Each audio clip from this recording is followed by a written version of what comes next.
Good afternoon, dudes and dudettes, April Fools, and all around tools. This is Wolves Blood 6 with another Kit Bash update from the Wolves Den. It took me a while to actually do it, but I am happy that I did do the upgrade from the DX12 head sculpt to the Armory head sculpt. Purchased this off of eBay for about $90, shipped from Hong Kong. The shipping was pretty interesting on this. It says I wasn't going to get this piece till May, but I actually got it a little early, so really happy about that. Real good news. After getting the Armory head sculpt, I went through eBay and found two separate listings for Bruce Wayne Batman Armory bases. These I'm going to use, one for the Joker, the other one I'm going to use for the DX12, just because the bases are too big. And I had the idea of just leaving Bruce Wayne for Batman, but because I'm ordering decals from Evil Face on the Sideshow Freaks forum, I'm going to be replacing this with the name Batman, and then Joker will be there. And when you have them with the faceplates out and you have the angles positioned the same way, you can see that there's a lot more white showing on the eye of the DX12 head sculpt as opposed to the new Armory head. And you can see that there's also a difference in size. I noticed that when they do re-releases on figures like it was with the DX10 and the DX13, the head sculpts get a little bit smaller. I don't know if that's for more detail, tighter detail, or if they've perfected the sculpt, but it's definitely a trend that I have noticed.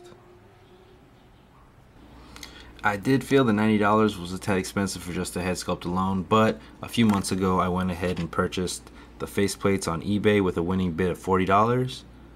So the $90 didn't hurt too bad because I had already paid the $40. But if you go through eBay, be patient. You can find listings for the head sculpt with the faceplates all together, because you're gonna need that.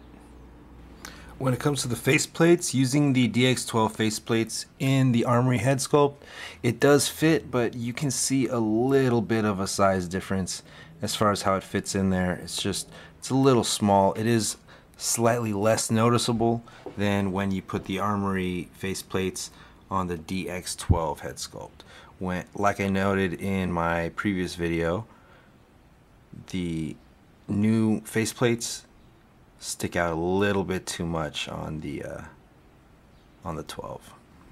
I also switched out the lights on my display. Unfortunately, on the first day that I had the new lights, the power supply burnt out, so I have it ordered through eBay, and I should be getting that shortly. And I was only able to take one picture or two of the new display. It fucking sucks.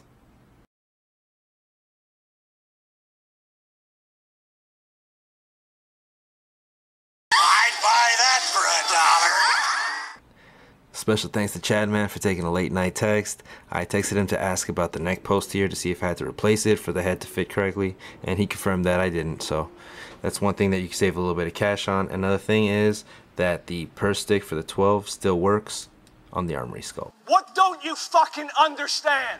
I've also got to say in closing, thank you to the Clipper King for basically cyberbullying me into making this purchase, because had it not been for his last video, link is in the description below, I wouldn't have felt so compelled to actually make this purchase while I still could.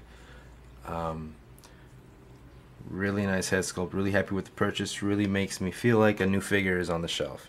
I don't have a lot of the mods that the Clipper King has. I know he modded the wrist here, he also has the Tony May cape, but for right now, this is how my DX12 will be on the shelf. Minus the base here, I'm going to be using this one once I get the correct decals. Alright you guys, till next time, I'll see you on the other side. Later. Tell me why I felt like a genius when I finally realized that the reason that there's two pieces of plastic on this faceplate as opposed to the DX12 faceplates is because of the teeth up in that grail. I didn't know why. I thought maybe it was quality, like they had these two pieces of plastic, because I don't know. But it's kind of funny. Felt dumb.